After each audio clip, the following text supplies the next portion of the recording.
Hi, Rem. Hi, Raisa. How are you? I'm good, thank you. How are you? Good. I'm well, thank you. Good. I can see there's a lot of people waiting in the lobby, and I wasn't sure if some of them were CBRE staff to let in. Okay. The only other person that's coming from CBRE is Corey Beckles, so I'm not sure if he's listed there.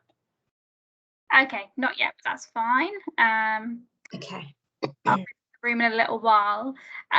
Did you want to share your screen for this? I will do, yeah. I've got a presentation, and then we've got a quick Menti quiz, like one question.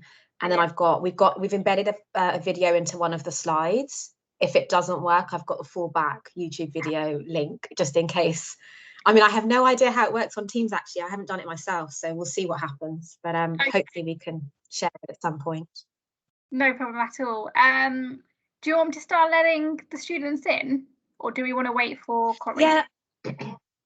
Let me just text him, but no, happy for you to let them in. It's not, I mean, we can just wait a second, can't we? Brilliant.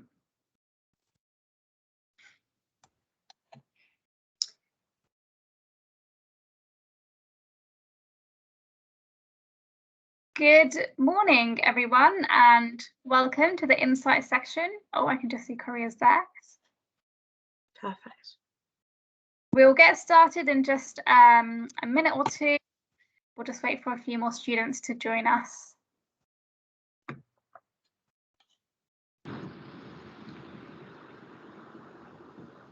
Hi, Corey. Good morning. Morning. Can you hear us okay? I can. I'm just having a bit of difficulty on my end. Apologies. That's all right. We can see and hear you clearly, though, at least from my perspective. Yeah. Perfect. I think my headphones. Okay, well, no. Apologies. All Can good. you hear me? Yeah, we can hear you. All right, brilliant. Well, it's 2 minutes past, so I think we should get started. So a very warm welcome to all the students who have joined us today. My name is Raisa. I'm a regional manager at Career Ready. I know quite a few of you are in the first week of your internship, so I hope that's going well. I've got with me from CBRE, Rim and Corey, who are going to lead the session. So I'm going to hand it straight over to them. Thanks so much, Raisa, and good morning, everybody. It's a pleasure for us to be here with you today, and I hope you'll at least walk away from this session with a bit of an understanding of what we do. I mean, I know I still struggle to some extent, but yeah, I hope we can at least share our experiences and the little that we do know. Let me just share my screen really quickly, as we've got a little presentation for you.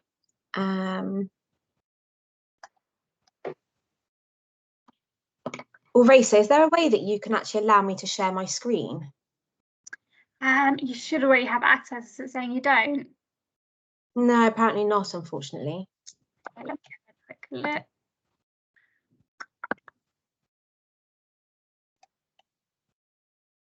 Whilst you're doing that, I'll just talk through the first part. So in terms of today's session, as Raisa said, it's myself and Corey. We've both been at CBRE for a number of years, and we just thought it'd be really helpful to give you a bit of a background as to who we are, what we do, a bit more about our industry. I'm not sure how many of you know what it is that we do as surveyors, but we thought it'd be helpful to cover that off. And then we thought we'd do a little exercise with you all just to give you a bit of a flavour. And then round up with a bit of an understanding around pathways into property. And Corey will then share his experiences as an apprentice. Rim, do you want to give it a try now? Yes, thank you. And just so the students are aware, this session is being recorded for anyone who does miss it.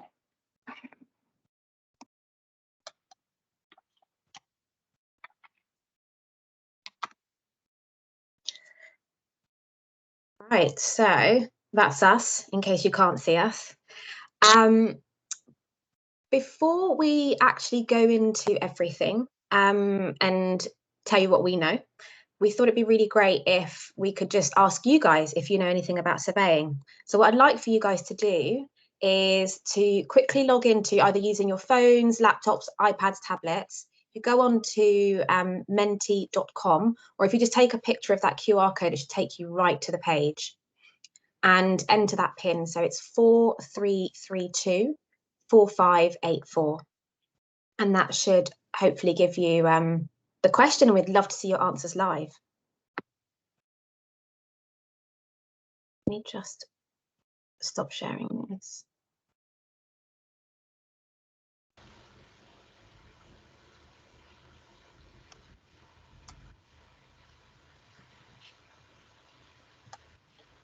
Could you say the code again, please?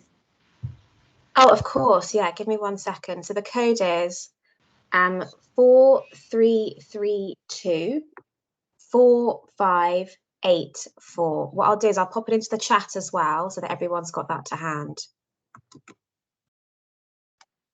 I'll start seeing your pop through as and when you get through, but let me know if you've got any challenges with it.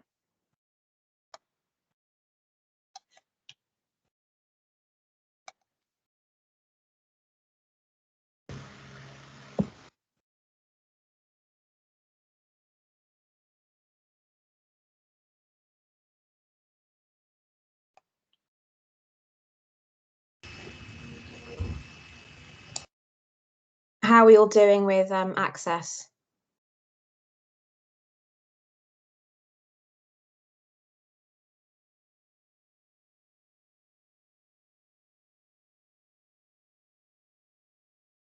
Perfect.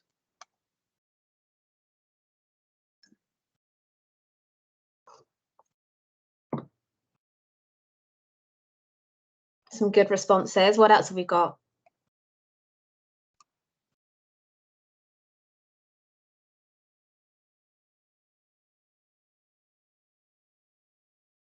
Okay. So we've got supervisor, to build structures on and surveying land to build, looking at houses, land, some more houses, experts on construction, examining an area or land, analysis of land, building, investigating stuff. We're getting there.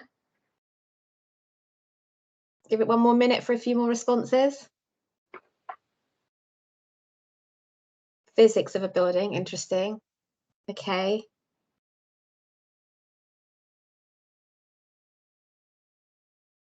Right, so we've got a few themes going on here. There's a bit about construction.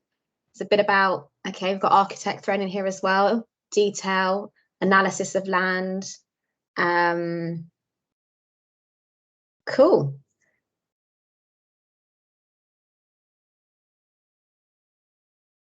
Amazing. So you're all certainly heading in the right direction. I think that's definitely equates with what I thought surveying was to begin with. Now, I won't go into it quite yet, but I think what Corey and I are going to do is he's going to ask me a few questions just to give you a bit of an insight into my journey, how I got here, and then we'll actually give you a real understanding of what we do. So, Rim, you said you've been in the business within real estate for a number of years. Could you tell us a bit about your background and what you do? Absolutely. So I'm a commercial surveyor. So one of the things to note actually is that there are different types of surveyors, and there are about, I think, over 20 pathways. Correct me if I'm wrong, Corey rather. Sorry, I don't know why I keep getting that wrong today. And my chosen path was commercial surveying, and that means that I specifically focus on assets which are of a commercial nature.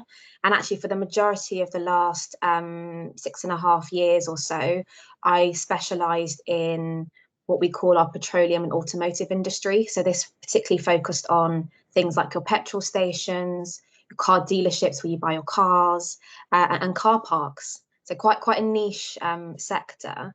And I did a number of different things during that time. Namely, I valued property. So one of the key things that we do is value property. I was quite heavily involved in what we call lease negotiations and transactions. So whenever we needed to lease land to a party, I got involved in those sort of discussions, and also disposals. So where we have clients that have surplus land requirements and they no longer need the land, I would then be instructed to market that property and then actually sell it to a purchaser. So that really took up a lot of my time.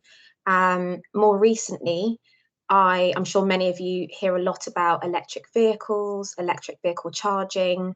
So I was quite heavily involved with one of our clients. So I worked with a company called Shell, which I'm sure most of you, if not all of you, know. And I supported them with the rollout of their electric vehicle charging infrastructure across the whole of the UK. So that's a lot of what I've been doing. I've quite recently moved into a new team. So Corey and I are now in the same team. I'm week 3, and I'm now moving to and focus a lot more on residential property with quite a key focus on affordable housing. So exciting, but a lot of completely new world from my perspective. Sounds like a variety of work, which I'm sure keeps you busy. So how did you So how did you decide to pursue a career within real estate and commercial surveying? If I'm totally honest, Corey, I pretty much fell into it. I think I considered a number of different careers prior to landing a role at CBRE, and I actually did a law degree first for my undergraduate bachelor's degree, but realised quite quickly that that wasn't the path for me. It's a very credible career path, of course, but not mine.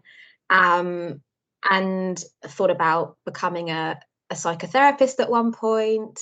And then I'm pretty numerical. So my mum was always like, and to be fair, if you've got African parents, it's law, medicine, or accounting. And so she was like, well, you're great at maths, become an accountant. Again, a very credible job, just not one for me. So I was a bit, undecided. And interestingly, actually, post degree, I was doing a number of different jobs. So a bit of retail, did a bit of estate agency work, and also nannying, very bizarrely. And it just so happened that the father of one of the families that I was working for is a surveyor, and he worked at a commercial firm in central London. Just got talking to him, really, and I realised actually this is the perfect thing for me because it combined the things that I love and the things that I know. And it was that sort of happy medium between picking up all the legal background that I had, the financial mathematical piece, and also the people piece. Like I really wanted a job that allowed me to meet with and work quite closely with people. So it just felt like the best thing to do. So I then had to, unfortunately, go back to school, and I had to do a master's in real estate before joining the graduate scheme at CBRE. Okay. So you've had to do a bit of a navigating there. So the next question I was going to ask was what route did you take? But I guess you kind of covered it off. But in terms of, once you had done your master's degree, what was the process in terms of starting a career at CBRE? No, really good question. So I suppose a bit like when you're doing your A-levels and you're trying to decide what you're doing post-school, at the first term during the Masters, we had to apply for all the graduate schemes.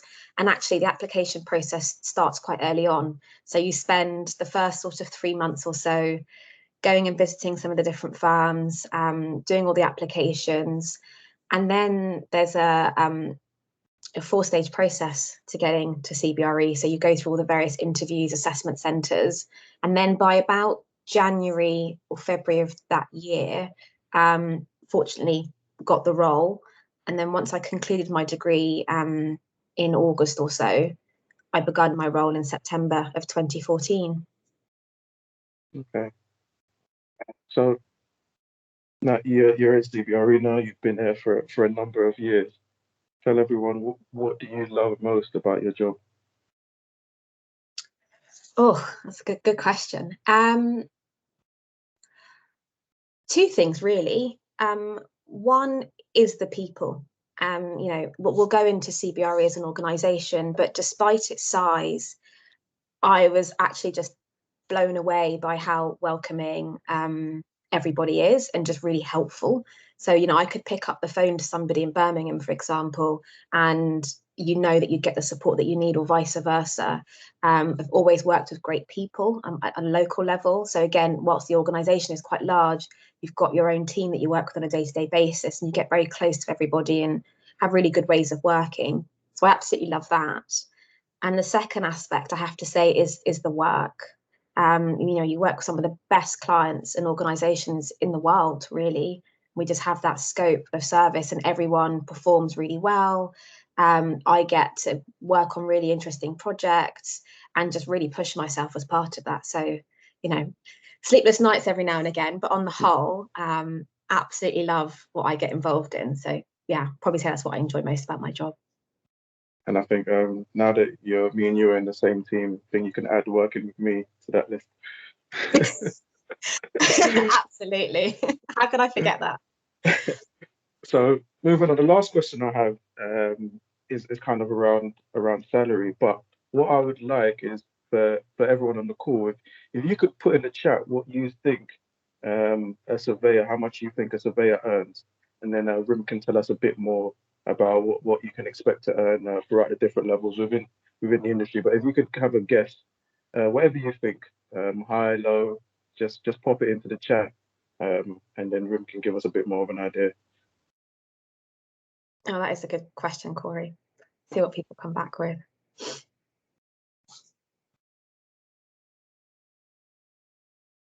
Please don't be shy. Any number you think.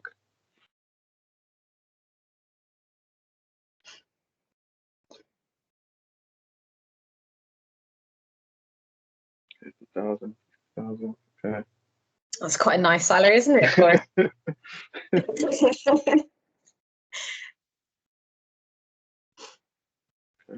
No, I got Good. quite a good range. Yeah, good range of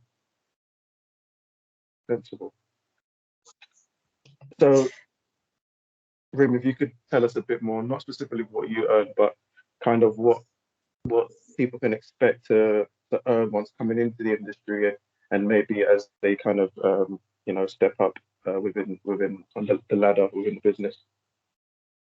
Yes, absolutely. So I have to say, I think someone's pretty much hit the nail on the head there. So when you're starting out, and I mean, at least when I did, I think it was about the £25,000 mark. I suspect it's a little bit greater than that now, just because of the joys of inflation.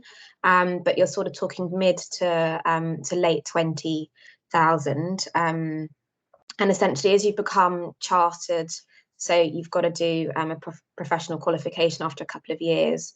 That then immediately improves and increases your salary earnings. And in all honesty, I think from that point on, the sky really is the limit. You know, you start then going into the 40s, 50s, 60s, etc.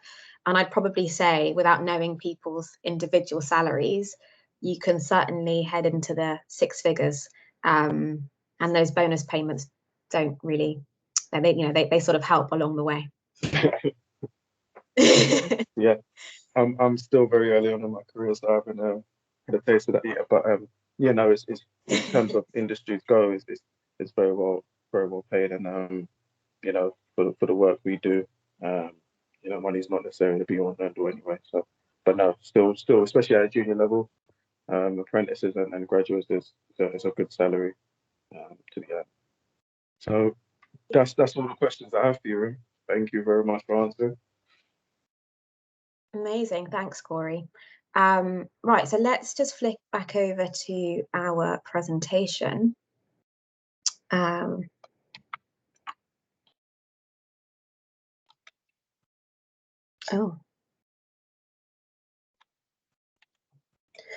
Right, so a little on what we do, and very much to the very first question that we asked you all is, you know, what is real estate? What does a surveyor do? I think some of you touched on it with the idea of land, construction, etc. But real estate really is everything around you. I've got a few photographs here just to demonstrate that fact, but it's, you know, it's retail stores, it's hospitals, you know, residential buildings, shopping centres, petrol stations, I couldn't help myself, schools, large commercial buildings like the Shard, and more recently things like data centres. So I think a lot of us have spent the last 12 to 15 months at home, one of the things that's grown massively is the provision of data centers, because we need to keep all our data somewhere. So anything really that is constructed and can be sold on, you can realize it and some sort of income from it, is real estate. Now, an organization like CBRE really focuses on the commercial aspect. And again, it's where you can monetize that, often for a number of different uses. And it's held by a lot of different people. But real estate is, as we say, all around you. In terms of CBRE, so I think I touched on this earlier, but we are the world's largest commercial property services company in the world. I say commercial, but I caveat that slightly because we do also cover residential, but on a larger scale. And we advise property owners, investors, different occupiers, so different organizations and corporates, on everything relating to their property. So we talk about things from their strategic side, or we actually help them through what we call the property life cycle. So from the acquisition of land to developing it, buying, selling, financing, leasing, and valuation and the management of. We've got over 70,000 employees across the globe. We've got offices in about 400 locations, which covers about 68 countries. And in the UK alone, we've got just over 10,000 employees with 16 offices. And to give you a context of what that looks like, these little pins here show you where we're spread across the globe.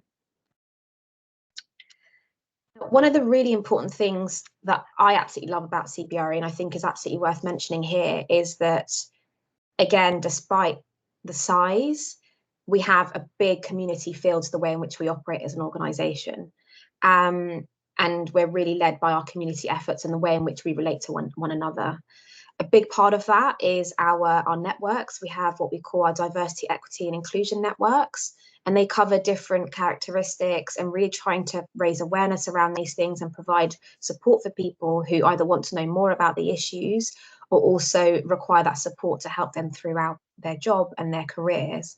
So we've got 6 key networks: Ability, which covers long-term health conditions and disabilities; the Family Network, which provides support for families and looks at policy which relates to that; the Faith Network, so that people can come together, share their faith, share learnings about it, and help us support each other through the process; our Proud Network, which relates to our LGBTQ+ community; REACH. So I'm actually the co-chair of our REACH network, and REACH is actually an acronym for Race, Ethnicity and Cultural Heritage. So we do a lot of work around cultural awareness and raising and issues, and support people that come from different backgrounds, whether you're Black, Asian or other sort of ethnic minority groups.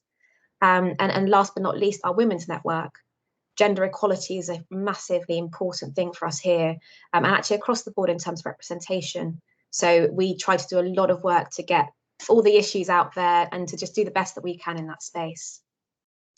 Alongside that, we're massive on charity, and we're very competitive. So everybody does everything they can really to support our charity partner at the moment, that's Macmillan. So we're doing a lot of work with them. So we host all different types of events. When we were in the office, we could do things like bake sales. But now it's obviously a lot more remote, so people sort of get together and might do runs or activities. So you've got things like in the top right-hand corner, the guys actually went out and completed Tough Mudder. I don't know if any of you guys know that, but it's quite a difficult challenge. But all in the name of charity, and it's, you know, as I say, a very, very big part of what we do here. I'm going to hand you over to Corey now, who's just going to cover the real estate process, just to give you a bit more of an insight into the types of roles that we do as surveyors here at CBRE. Thank you, Rim. So as Rim said, within CBRE and within the commercial property industry, we are involved across the whole life cycle of a property. So that includes from acquiring a piece of land to the planning and design of it, the construction process itself. We're then involved once the building is up and running, occupation, and then we're involved in the demolition of a building to restart that whole process. Next slide, please. Sorry, it's just stuck. 1 second. There we go. So when we talk about acquiring land, in terms of CBRE, how we'll be involved, we'll have land agents who will assist the landowners with the marketing of the land. They'll help find a suitable buyer for that land. We'll also help with finance. So we'll help to arrange finance to fund the development of the land, whether that be houses, offices, industrial property, and that loan will help to cover construction costs, consulting fees, and any other associated costs that would be part of that development process.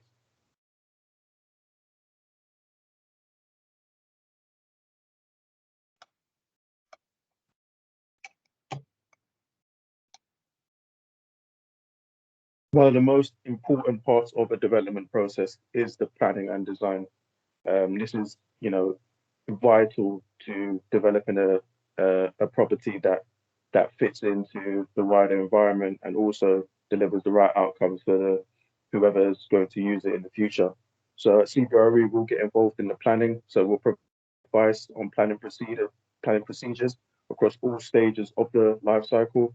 We'll work with the developers and local authorities to understand their needs and help developers get specific things in place to meet planning requirements. We'll also get involved in the financial aspects of the development, so we'll help understand whether it's viable or not from a financial standpoint. We'll facilitate site inspections to understand the different environmental impact that could affect cost, and we'll also assist with negotiations and deal with any disputes that may come up as part of the process.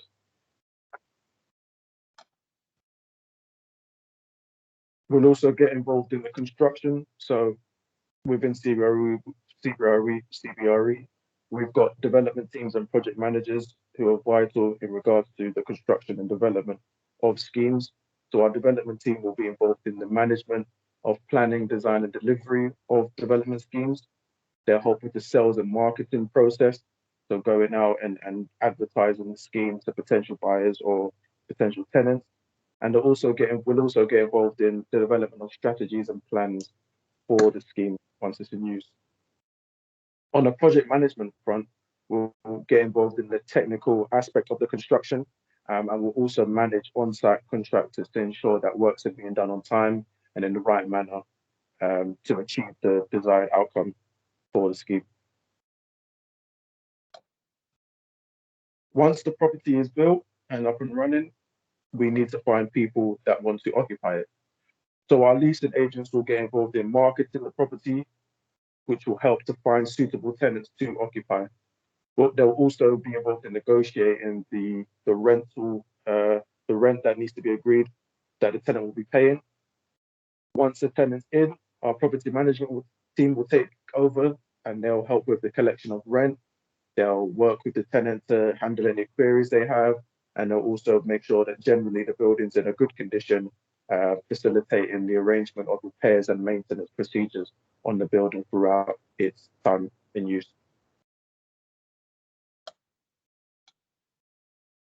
Whoever owns the building, once they decide that they want to sell the building, which could be for a number of reasons, we'll be involved in that process. So our valuation team will provide ongoing support, providing valuations of the building. So how much is it worth at any given time? They'll make use of market data to ensure that the valuation is always up to date. So certain buildings may be valued on a monthly basis or quarterly basis, or a owner may just want a one-off valuation to understand the value of their building before they want to sell.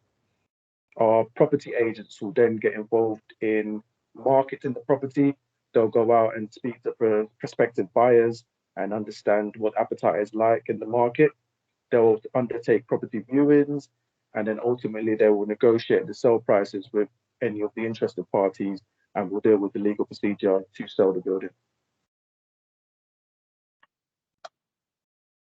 And then earlier I spoke about the demolition of a building to restart that life cycle.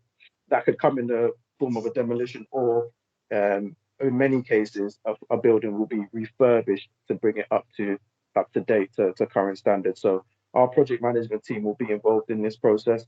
They'll provide technical advice on different refurbishment options and the cost associated with this.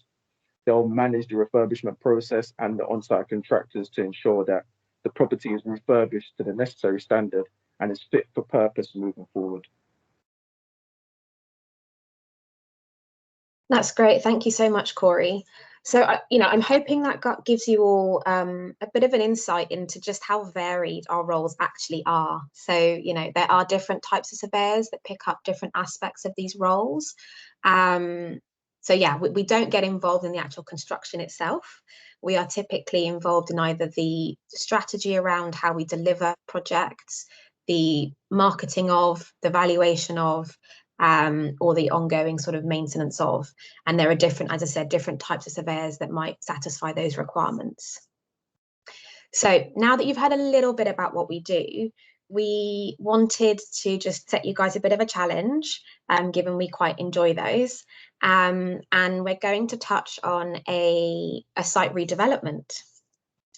So I'd like for all of you to get as involved as you can, and we'll use sort of the chat function, but equally, if you want to come off mute and share a few ideas as we go through this, then we'd more than welcome your contributions.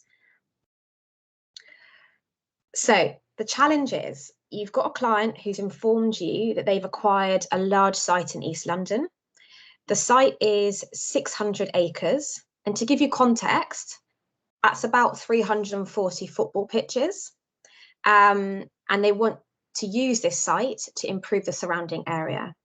So your clients come to you and they need your advice on the different types of property that they want to develop. So we're looking at all different uses. So homes, hospitals, shops, public spaces, offices. We might also need some infrastructure. So obviously when you've got a site this large, you've got to think about things like roads and train stations, bus stops, etc. And they want you to consider all of it in its entirety. The new development must support the creation of new jobs. So not just through the construction phase, but they also want to provide places of employment once it's developed. They've also told us that there is a shortage of family housing in the borough. So we need to consider that as something that's quite important. And as I mentioned, it's quite important as well that we need to provide some green public spaces. So try to make this as simple as possible. This is our site. You can see here, it's quite a large plot and it's surrounded by, it's got a river that runs to the west. We've got some other sort of buildings around here. But what I'd like for you all to do is to make some suggestions around what sort of property we could build here and why. So when you do suggest something, we'd be keen to, and we're not, we don't expect the right answer, but just a bit of an insight into your logic around why you think it's important to put it and where you'd like to put it on the site. And then we can actually just start indicating what we might do. So Corey, do you want, because I can't actually see the chat function, if there are any options that come through, do you mind just reading them out to me? But equally, as I've said, No problem. If anybody has wants to say come off mute and shout out some suggestions, please do. Someone's suggested a shopping centre. Oh, sorry. Hello. Can you hear Hi me? there. Do you want to say your name before you? Yeah, we can hear you. Yeah, my name is Alexandra Mihai. Hi, Alexandra. Hello. So I do have some suggestions. As you said, there's like a lack of housing, and I think you see on the bottom, like, I don't know how to show you, just a bit more. Around here? Yeah, no, just a bit more to the right. So yeah, along like here. north, but in the right. Yeah. I would Here. create houses there because it would be close and you can get to like the center. And in the center, I would put, first of all, I would put a train station. Okay. So you put the train station to go like anywhere you need to. And it's in the middle, so everyone has access to it. I would Amazing. So also, hang on, I should put it sign here actually. So things are actually moving. You're right. So let me. So what you're suggesting is a train station is somewhere around here. Somewhere around here. I can't see anymore. Oh, apologies. Let me share this again. Let me share this Sorry. again. There we go. There we go. Can you see that? Can you see that? No, not yet. I don't know what's wrong. I can see her. I don't know. Yeah. I Yeah. can Everybody see else? it. Yeah, I can see it now. Perfect. Right. So I've put here. That's the line here. What you're suggesting. Yeah. And then Okay. in the middle, I would put like a shopping center. And you know, as you said, that people want more jobs. Mhm. They could have jobs in the shopping center. So it's like you get from the train station straight to the shopping center. So it's like a good, I don't know, transport. Yeah. Yeah. It's not Absolutely. too far. I would So, also so put should we put the shopping centre here? Does that work? No, just a bit in the middle. So it's like in the middle. So are we saying underneath the train station icon or more to the right? I think underneath the train station. Okay. I mean, I'm not too sure. I'm just No, I like your logic. It's close to the train station, easily accessible. That works. Can I just come back to your housing point? So we've got two options here. We've got standalone sort of, family terraced housing. We've also got some apartment blocks. Do you have a preference as to what type of housing you'd like to provide? basically, I think you know where you can see where you showed before. Can you add both of them? I can if you say so. If you tell me why, if you tell me why you want both and where, Someone else has certainly add suggested them. higher Okay. up housing as well. So like Okay. the houses where you showed me first. What type of housing? The standalone terrace housing, or do you want apartments? No, the standard ones. Okay. And you want them along here? Yeah. Okay. So we'll just mark that there. So we're not going for any apartments here. No, we are. I mean, I would. But I would put them somewhere. You see the train station, but on the left, it's like near the river. Okay. So you have the view of the river, and then you can get to the train station, and then also you can get to the shopping center easily. I like the idea. No, it sounds good to me. Thank you. Thank you. I would also Thank you so much. offices as well, and the hospital. And where would you like to put the offices and hotel? Hospital. Underneath the shopping center. You see those two buildings, the small ones, the gray ones? Yeah, next to them. Okay, well, they're going, so you can do whatever you like with them, quite frankly. Yeah, then there. We can put the offices there. And then where would you like the hospital? The hospital, I would think somewhere, you see where that house is, like, I don't know, I can't really explain it to you. You see where the shopping center is? Just a bit more to the right, like where that street is. I don't know. Around here? Yeah. Okay. So it's like a midpoint to all of them, kind of. Well, thank you so much, Alexandra. That was great.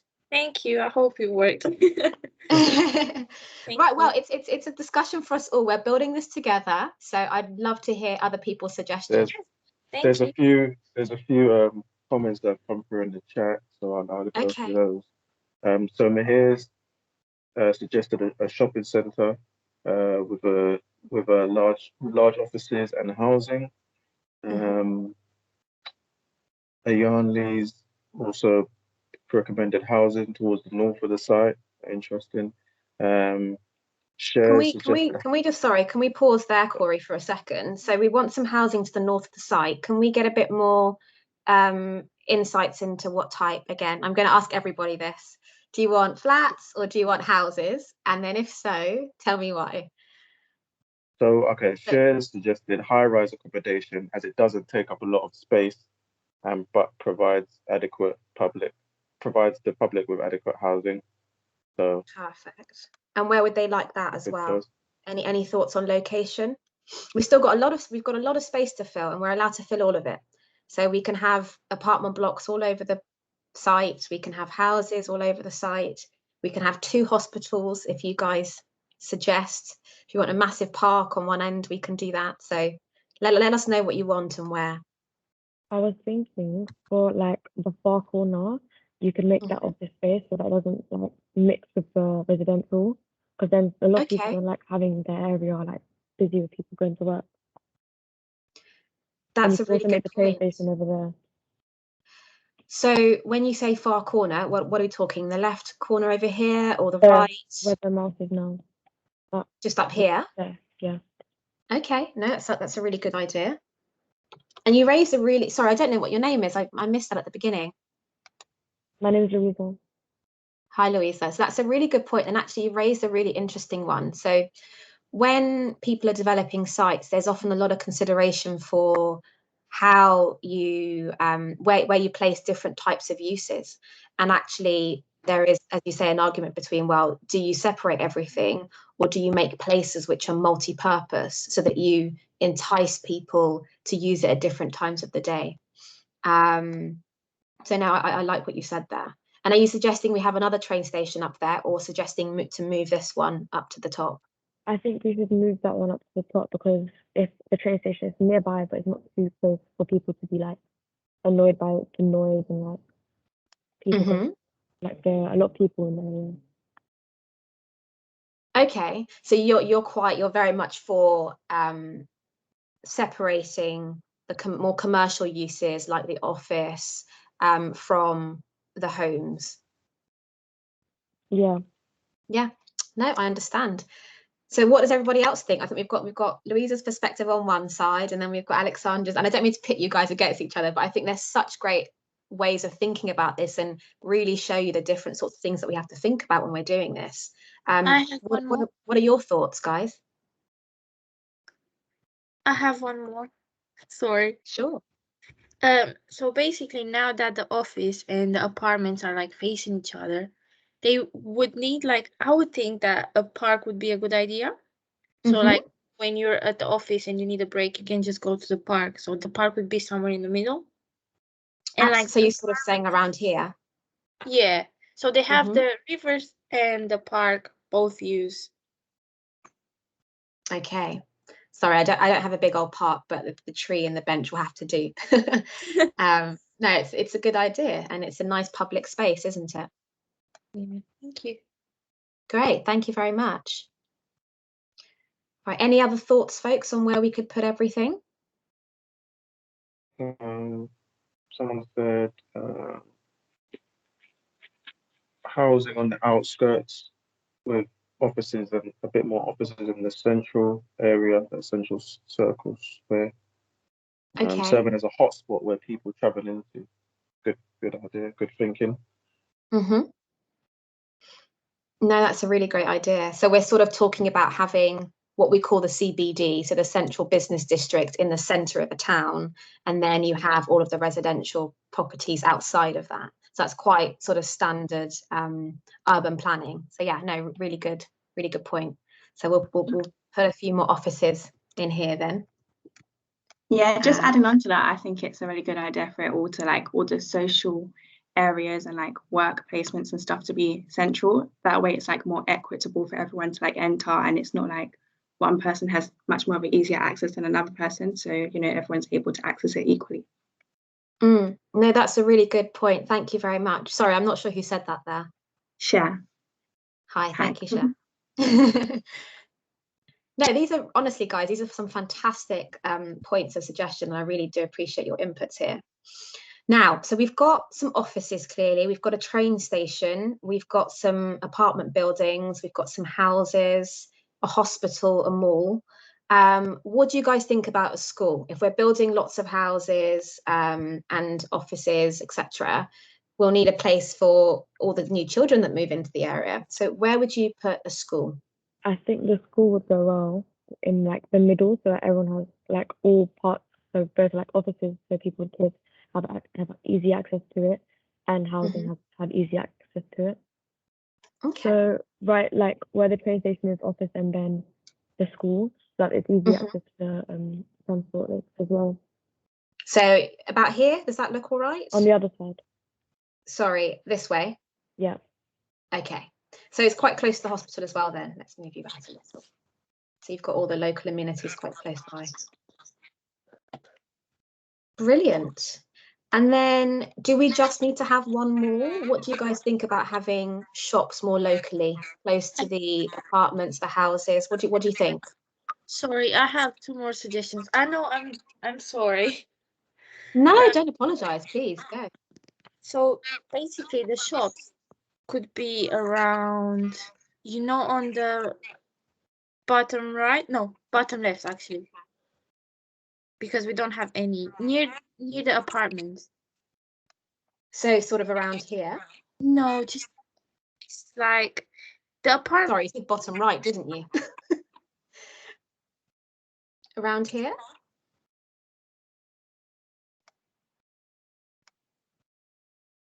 Oh, we can't hear you there, Alexandra. Oh my God, I don't know what happened. Someone, I don't know. On the other side, on the opposite side. So here? Just a bit more up. Okay, so around here. And then no, and then left. This way. Yeah. So beyond the river a little bit, or just before the river? I think just before the river.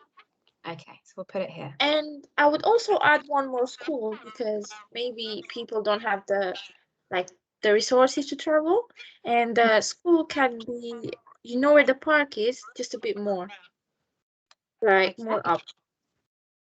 So it's near to the park, near professional environment, so the shopping center is not near there.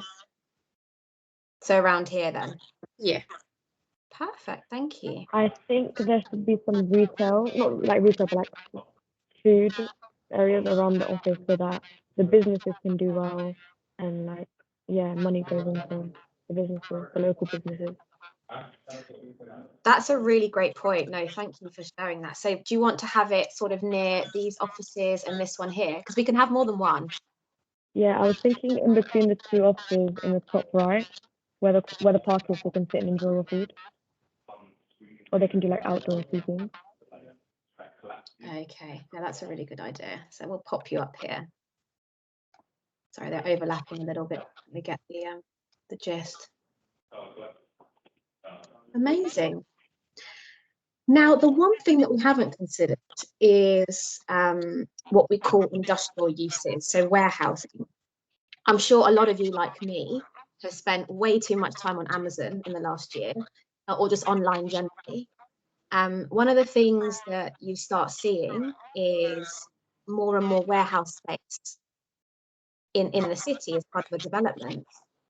My first question is, do you guys want to include anything here? And if so, where would you put it?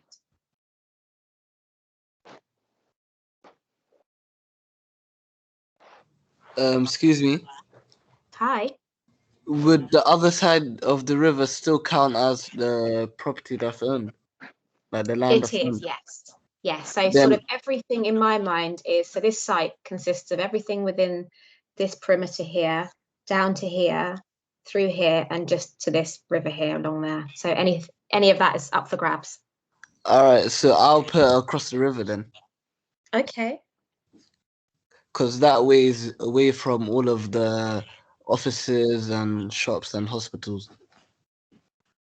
No, it's a really good point. So at least it's close enough, but there's still a bit of a distance between the different uses. Amazing, thank you. And Corey, do we have any more suggestions on the chat that we can incorporate very quickly before we wrap up?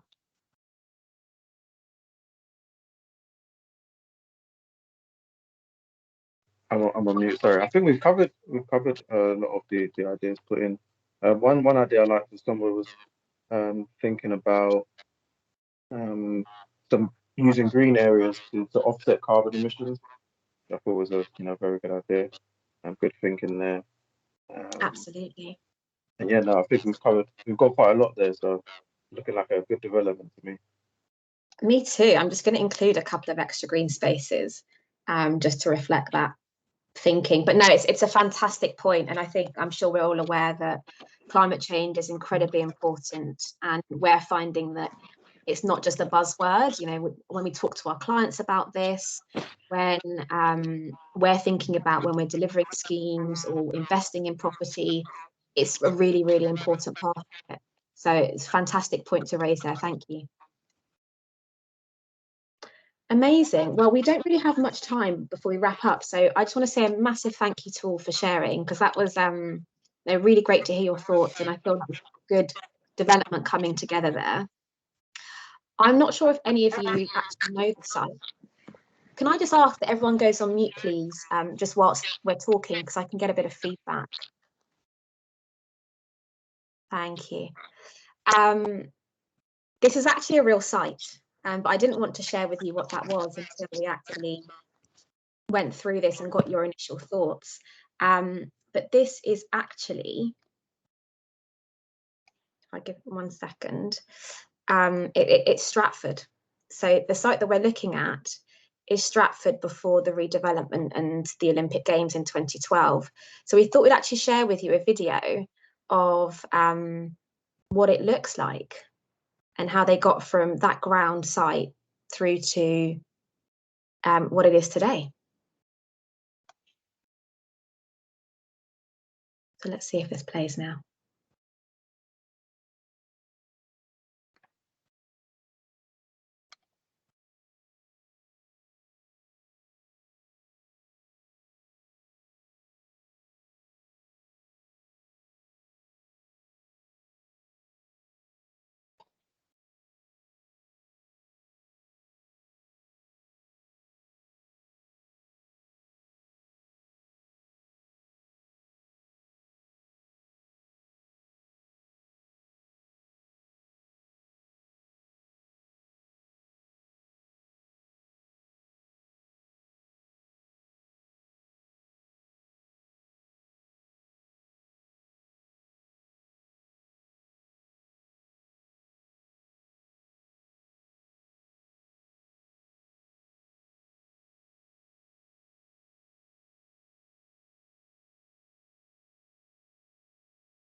Okay.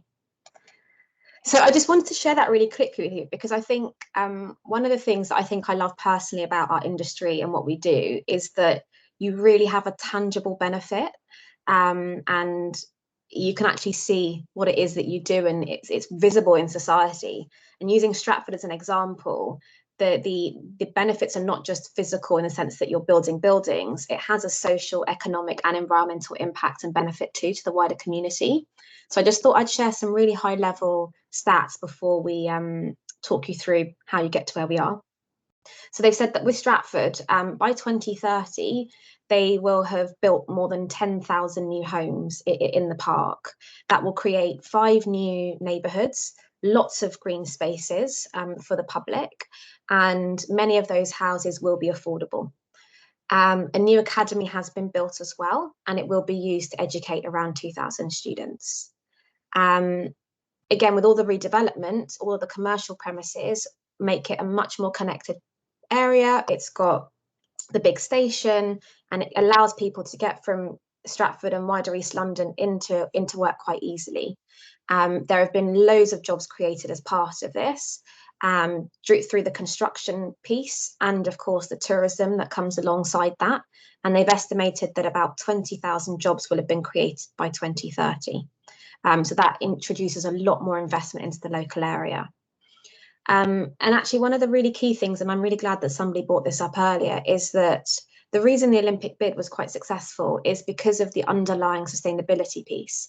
So it's actually making sure that, you know, the surrounding area isn't just a development with lots of buildings, but it allows people to live, work and play in a sustainable way. So you've got not just the green spaces, but many ways to walk and to cycle safely, and lots of public transport, so you're not having to always use your car. And then last but not least, the way in which the houses are constructed and built and designed makes them a bit more efficient, and therefore obviously saving you some money along the way. So I hope that gives you a bit of an insight into what we do. As I said, I know it's not the most straightforward, but there's a range of things, and I think for that reason, both Corey and I probably love it as part of that. Now, we wanted to just wrap up this session by sharing with you the different ways in which you can actually get into property, and then Corey will finish off with a bit of an insight into his day-to-day before we take a few questions from you. So over to you, Corey. Thanks, Rim. Conscious of time, so I will give you a quick kind of talk about how the different routes into the industry. So Rim mentioned that, you know, she came in on the graduate scheme. So we have a graduate route, which involves going to the university and studying an RICS accredited degree. So that's a normal undergrad degree, which you'll do for 3 years. Once you've completed your degree, you can then join a company like CBRE, for example, and you'd have to do what's called your APC to become a chartered surveyor. APC stands for Assessment of Professional Competence. It's essentially a test to ensure that you're at a certain level.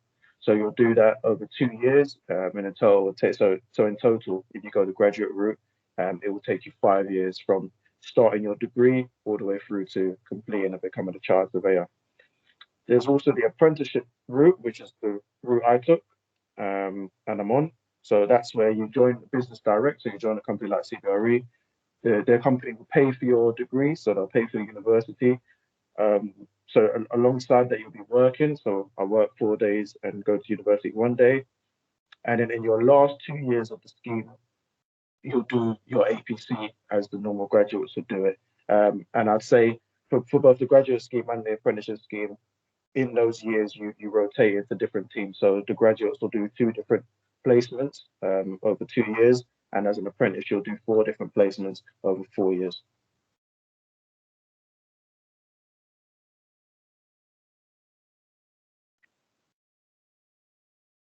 So as I said, I'm currently an apprentice. I'm a 4th-year apprentice. So I'm in my last year.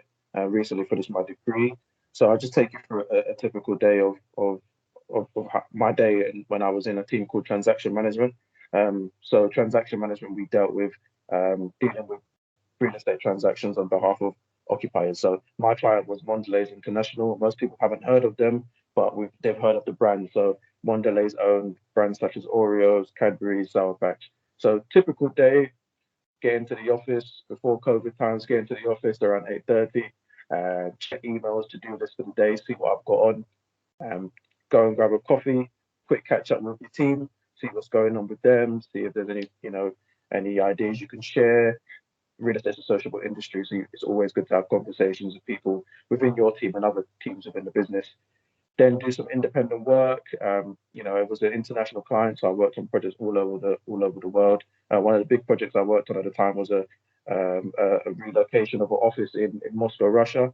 Then there was a lot of client meetings, so you liaise with your colleagues within Russia. I would liaise with my colleagues in Russia that I worked at CBRE also, and also liaise with the client to understand what they wanted and any updates they had on their end. I then catch up with my line manager, other members of the team, to discuss, the client outcomes of the meeting and ensure that we are doing what the client needs us to do, and then probably crack on with some more independent work and try and get out of the office around 5:30. So every day is different, and some days you're in earlier or a bit later, or some days you stay later or leave earlier. So it really just depends, but that's kind of a typical day in the life of what I did. So hopefully you get a bit of insight into what it's like being an apprentice at CBRE. That's great. Thank you, Corey. So that's pretty much it from our perspective today. I hope that was useful to you all. We've got, I think, a couple of minutes left, so we're more than happy to answer some questions from you guys if you want to know a bit more about what we do, a bit more about our roles or the pathways. So yeah, over to you.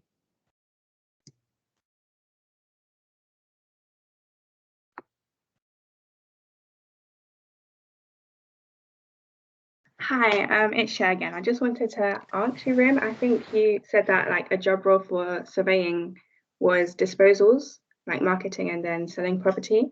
It sounds like very similar to the role of an estate agent. So what would you say is like the key different aspects, or like is that basically the same thing where they do the same job in terms of disposing and marketing property? That's a really good question, actually. And actually, we always joke that, we're just professional estate agents. Some people absolutely hate it, but no, the real difference is that typically when you see your high street agents, they focus on residential property, whereas for us, our specialism is commercial, and therefore we'll have a different understanding of the properties that we're talking about, and the structure's a bit different. But in terms of the principal skill set, they're not too dissimilar. So you go out on viewings, you show potential purchasers the assets, you do all the marketing, and then you help with the negotiations. So it's not, in reality, it's not too different. Also, Okay. qualification side is different. You don't necessarily have to go through the degree process and do the APC to become an estate agent. Mhm. To be a surveyor, you do. So Exactly. Okay. Thank you. It made it much clearer, so thank you for that. No, you're welcome. I was wondering, is it the same similar pathway to be an urban planner? No, that's actually a different pathway. So no, it's a good question. So the bit I think Corey touched on, planning, that's a separate pathway which was picked up differently, and it's also governed by a different body. I think it's the Royal Town Planning Institute, if I'm not mistaken. So they also go through a fairly similar process to become qualified, but it's a different occupation, so to speak. And we would often refer to our planning colleagues if we wanted advice on urban planning. but the principle is the same in terms of the graduate route. I'm not sure about apprenticeship, but you do a 3-year degree, and then you'd come in and you just do straight 2 years within the planning and development team, and then qualify within your TPI. Yeah. Someone's put in the chat how you apply to the apprenticeship. So normally companies, I know CBRE do, and many other companies, they'll either advertise on their websites. They'll have links to application forms, which you can go directly on and fill out. And then also there's organizations such as Not Going to Uni or gov.co.uk, which will post links to different apprenticeship roles within London and throughout the UK. So and there's many other websites, but usually directly on the company websites or gov.co.uk will have them as well. I think we've got a hand up from Elijah. Hi, is it Aiden? It's Rim. Yeah, Rim. Did you say that you switched courses? Because I saw the graduate course that I was on there, and I'm wondering, did you also do that, or did you just go straight into it? Real estate. So I had to do 2 degrees in the end, because I sort of figured out what I wanted post first degree. So I completed my law degree first, and then I had about a year before making my decision to then go on and do the master's. But the master's is only 1 year, and then you can go directly into a graduate role off the back of that if you so wish. We do also have, actually, and we didn't really touch on it here, but we have our graduate scheme takes on 2 groups of people. The first are people like myself who already have a degree, and we also have what we call a non-cognate route. So if you've done a degree in something else, but you want to transition to real estate, we do also take on applicants who can join the scheme. And then a bit like the apprenticeship scheme, you have the right to work for those 2 years, but also do your master's part-time. So you've got both options. Okay, thank you. You're welcome. Alessia, I can see that you've asked a question around how many homes do you sell? That is a great question, which I don't have the answer to. We'd have to speak to our residential colleagues, but as I said, it's not a large part of our business. We predominantly focus on commercial, But yeah, I don't know the answer, I'm afraid, at this point. We've also got a question here from Rifaf. I hope I'm pronouncing your name correctly. Corey, do you want to grab that question really quickly? What made you choose real estate? Yeah, so for me, it was similar to what you said, Rim. That, you know, the opportunity to work work with buildings and work on projects that with major companies. You know, I grew up in London and I've seen development all around me all my life. So I really wanted to be a part of that and work in real estate. I've been able to do that, and I've been able to work with companies that I'd never thought I'd be able to work with, and work with colleagues across countries I'd never thought I'd have connections with. So yeah, that was really what did it for me. That's why I chose real estate. Yeah. And I think I can only really add, I think I sort of touched on it previously, but for me, it's the tangible aspect. You know, there are lots of jobs that do have impact, but I think the ability to be able to see your output is really rewarding to me. And like Corey, I'm a bit obsessed with architecture as well. So whilst I wasn't going to go down the architecture route, just being able to be a part of that development process in some capacity and the things that we put into practice and see day to day was really important from my perspective. Cher, I think we've got one more question from you. Yeah, I just wanted to ask, what would you say is like the hardest part of your job? Or the least enjoyable? That's a good question. It depends, actually. I don't know, Corey, have you got anything off the top of your head that you find challenging? I'd say maybe like little admin tasks that you maybe take, things you have to do, you know, but they probably don't take up a large amount of your time. But sometimes there's times where you have to spend half a day doing, you know, checking up on emails or just entering stuff into certain documents to finish off bits. But other than that, no. Yeah, I think I have to agree, because there are some tasks that you'll be given that you don't really want to do, but you know, you do. Another thing, I don't actually dislike it in the slightest, but I think it's a fantastic skill given that we're always working with people. You end up meeting lots of different types. So actually being able to, it's a challenge, but being able to manage conflict and challenging situations is quite an important thing, and it's something you have to develop. So it's a great thing to do if you know how to already and you're quite good in that space, but if not, it's something that I think is something you need to pick up along the way. I'd add as well, just sometimes, I guess this comes with all jobs, but it's just weighing up different options. Sometimes you'll have different options and they all could be viable, but you have to try and figure out which one is best. And then sometimes that could be a challenge because yeah, you can't make everybody happy. You can't fulfill every single need. So I'd say, yeah, that's probably one of the hardest things as well. Yeah, absolutely.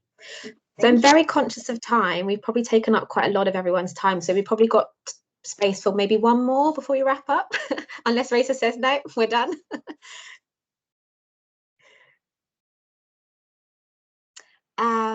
So one more question over here, a very good one for that matter. What are the certain skills you would recommend in your industry? What do you think, Corey?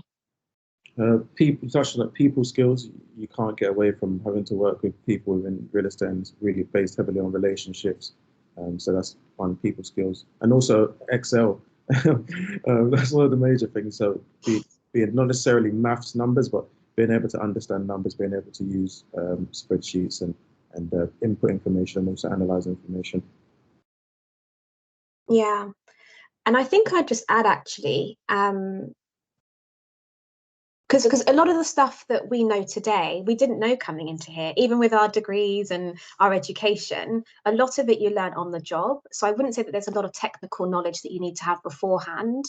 Obviously, it helps if you're a bit more numerical with some things, but then on the flip side, you've got other roles which are more perhaps document heavy. So you're looking at leases and contracts. So actually, if you're good with English and words, that's quite helpful.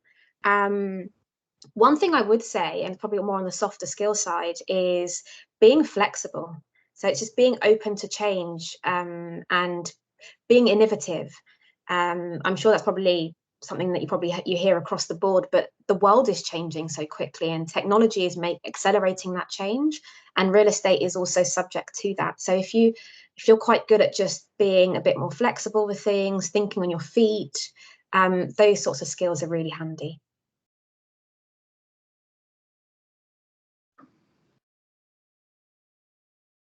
You're welcome.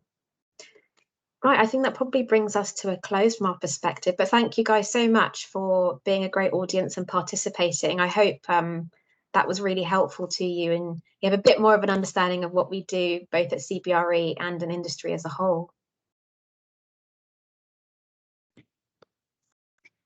I'm just going to hop in now. Thank you so much, Rim and Corey. I found that really interesting, and I've never been interested in real estate, having worked in education. So yeah, really, really interesting. Thank you.